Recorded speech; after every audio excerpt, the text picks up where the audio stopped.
In this video, you're getting a full step-by-step guide on how to make your own AI cartoon videos, even if you've never done anything like this before. By the time you're finished, you'll be able to create results just like this. And honestly, it's easier than you think. And the reason this matters so much right now is because these videos aren't just fun experiments with AI. They're one of the fastest ways to grow online today. They can rack up thousands, even millions of views across YouTube Shorts, TikTok, and Instagram. And that attention can translate directly into real money through monetization, brand deals, and entire businesses you can build on top of your content. So if you've been waiting for a complete tutorial that takes you from zero to a finished AI cartoon video, this is it. This is exactly what I'll be walking you through today. So the way we're going to be creating these AI cartoons is basically in 4 steps. First of all, we're going to create the script. And while we're doing that, I'm also going to teach you exactly how to write a good cartoon script yourself. Plus, I'll give you an AI template that makes the whole process easier. After that, we'll move into the image generation part. That's where we'll actually start turning the script into visuals using a secret tool that makes the whole process easier. Then, once we've got the images, we'll convert them into videos. So you're not just stuck with static pictures, but you actually have a moving cartoon. And finally, the last step is doing the voiceover, which is what really brings everything together and makes it feel like a finished cartoon. So by the end of this video, you're going to know exactly how to put everything together into a complete cartoon video that you can post online pretty much anywhere. Now, let's start with the first step, which is writing the script.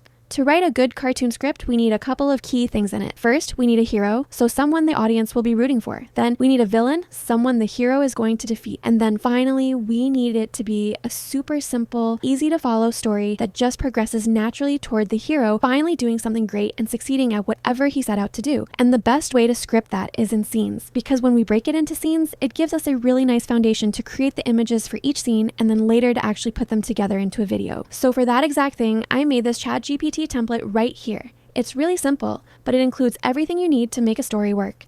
The hero, the villain, the arc, and it keeps it fun, light, and easy to follow. Now, if I copy this template into a brand new ChatGPT chat, I can just insert my idea into the brackets. For example, I'll write, "A brave squirrel tries to save his magical acorn from a sneaky fox who wants to steal it." Then the AI will automatically build out the story following the rules. And here's the result it gave back. As you can see, it made a total of 7 scenes for this cartoon. It starts off with the squirrel playing in the forest, then the fox shows up. The squirrel tries to escape and hide the acorn, and in the end, the fox loses. Our villain is defeated, and it ends with a happy victory for the squirrel. This is honestly the best and simplest way I found to write a script. So now that we've got our script in hand, let's move on and start generating some images. And so the tool I'm going to be using to create our cartoon is called OpenArt. The reason I'm using OpenArt is because it's basically a professional all-in-one tool that lets you do everything in one place. You can generate images, turn them into videos, upscale them, and even edit every asset live, all inside one platform, which means you don't need to deal with 5 different subscriptions or switch back and forth between random tools. Everything's all in OpenArt, simple and easy to use. Now, to create our initial characters for the cartoon, we're going to be using a feature inside OpenArt called Characters. When you head over there, you'll see 3 options for how you can start. You can start with 4 plus reference images. You can start with a single image, or you can just start with a description.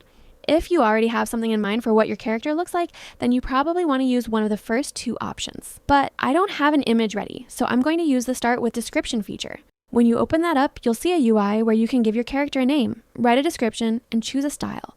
So for our main hero, the squirrel, I'll write a small, brave squirrel with big brown eyes, a fluffy tail, and soft brown fur. He looks careful, furious, and full of energy. He's holding a shiny, magical acorn close to his chest, cartoon style, bright colors with a friendly and heroic expression. For the name, I'll just keep it simple and write squirrel, and then I'll select the style. This part is actually pretty cool because you can pick from different art styles.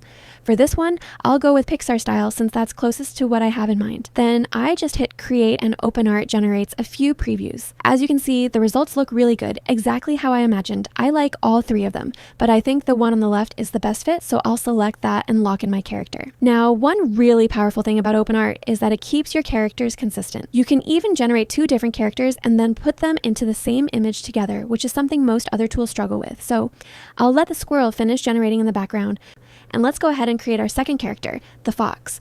For the fox, here's the description. A sneaky fox with sharp, clever eyes, pointy ears, and a long, bushy tail. His fur is orange with a white belly and black paws. He has a sly grin that shows his mischievous nature. For the name, I'll just put Fox, and again, I'll select the Pixar style to keep it consistent. Once it's done, we get a few previews again, and just like with the squirrel, they look great. I like the one on the right, so I'll just use that one. The generation usually only takes a few minutes, so it doesn't slow you down much at all. Now that we have both of our characters created, we can start building the actual scene images. Let's start with our first scene, which is just a squirrel. I'll click Create on the squirrel icon, and it'll open up a new workflow. Inside the workflow, there are a few things you need to know. First, in the prompt section, you basically describe what's happening in the scene, and you can add your characters to it. You can add your first character, add your second character, and also create interactions between them. I'll show you how that works in just a second. Then you've got prompt adherence, which controls how strictly the AI sticks to your description. You also have character settings, which let you control how closely it remembers the character and whether it keeps the close consistent from scene to scene. So let's create our first image. For this, I already made a template in ChatGPT. All I have to do is paste in the scene description, and the template gives me back a full image prompt I can copy over to OpenArt. For example, in the template, it'll say character 1 as a placeholder. In my case, that's the squirrel, so I just replace it with squirrel, then I'm good to go. I'll set it to generate 4 images just to make sure we get at least one really good one. And as you can see, the results came out perfect. The AI followed the description exactly, and the squirrel came out looking just the way I envisioned. Now let's move on to the second prompt. This one uses a character 2, which in our case is the fox. To add him, I just click on the Add Character button, and now he shows up in the UI. Then when I'm writing the prompt, I'll replace character 2 with fox. And now let's hit Create and see what we get. And there we go. It looks amazing. Both characters show up together in the same scene, consistent with their designs, and it's exactly how I wanted it to look. So that's basically how the image workflow goes. You go back to ChatGPT, grab the prompt from the template, paste it into OpenArt, and generate the image. Then just repeat that for each scene. By the way, if you're making actual shorts, you normally want to set everything up in vertical format. Since this is a long form video though, I'm keeping it in landscape so it's easier for you to see the details. Let's do the next one. It's a scene with both characters, so I'll replace character 1 with squirrel and character 2 with fox. If you mix them up, things can get weird really fast, so just make sure the names are matched correctly. And as you can see, it generated just fine. So I'll go ahead and finish up the rest of the images in the same way. Once they're all done, I'll mark my favorites with a star so they're easy to keep track of, and now all the images are ready to go. So to generate our videos, this part is actually pretty simple. We've already done the hard work by generating all the images. Now, all you need to do is head over to the video section in OpenArt. Make sure you're switched over to the image to video option, which is the one that starts off with a starting frame. Then you just select your model. Personally, I recommend going with Kling 2.1 or Kling 2.5 since those give the best results for cartoons. Google V3 is the most realistic model, but we don't really need realism here. We want more saturation in the colors, everything looking nice, happy, and cartoon-like. So Kling is the way to go. So I'll select Kling 2.5 and grab my first scene image. You can do this really easily without even downloading the files. Just click on History and you'll see every image you've made already sitting there ready to go. So I'll just pick the first one. Click Confirm, and now we can write the prompt. Now, you might have already noticed that when you're using the template, it actually generates a video prompt for you as well. So it's basically the exact same process we used for images. You just grab the prompt from ChatGPT, paste it into the model, and then set your duration. For duration, it really depends on the scene. Sometimes 5 seconds is enough, sometimes you'll want 10. You'll just have to think about what makes sense for the moment. Once you've picked that, just click Create and let's see what comes out. And here we go. The result looks great. The squirrel is playing with the acorn in the forest. The acorn has a little glow to it, and the whole thing looks really smooth. The colors are bright, it feels focused, and overall, it's just an incredible result. Now, just like we did with the images, we'll go back, grab the next scene, paste in the prompt, set the duration, and hit Create. Then repeat that process scene by scene until everything's generated and ready. So I'll go ahead and finish generating all of mine, and then we'll move on to the next step. All right, now that all of my videos are done, you can see they came out looking amazing, everything is consistent, the characters stayed exactly the same from scene to scene, and it all worked perfectly. So with the videos ready, we can now move on to one of the final steps in the process, creating the audio. So for generating our narration, we're still going to stay inside OpenArt, but before that, you'll just want to head over to ChatGPT and grab all of your lines. You can either copy them one by one, or you can just take the whole scene script, paste it into the same chat, and ask the AI to give you all of the narration lines together. That's what I did. It just made it easier to copy everything over in one go. Then head back to OpenArt, and down in the bottom left, you'll see the audio section. This part uses 11 Labs as the model, and as you probably know, 11 Labs is one of the best tools out there for speech generation, so it works perfectly for narration. I'll paste all my lines into the prompt window.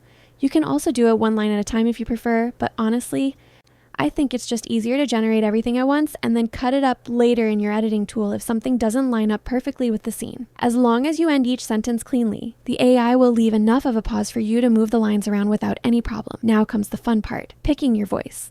For this one, I wanted to feel like an older guy telling the story to his grandchildren. So I'm gonna go with American, male, and old. That narrows it down to a few options, and out of those, I really like Jesse the best. So I'll select Jesse, and then let's walk through the settings. Stability controls how steady the voice sounds. If you lower it, the voice becomes stiff and monotone. If you raise it, it gets more natural with a little bit of play. Since this is kind of a children's story, I'll set it a little higher at around 0.6.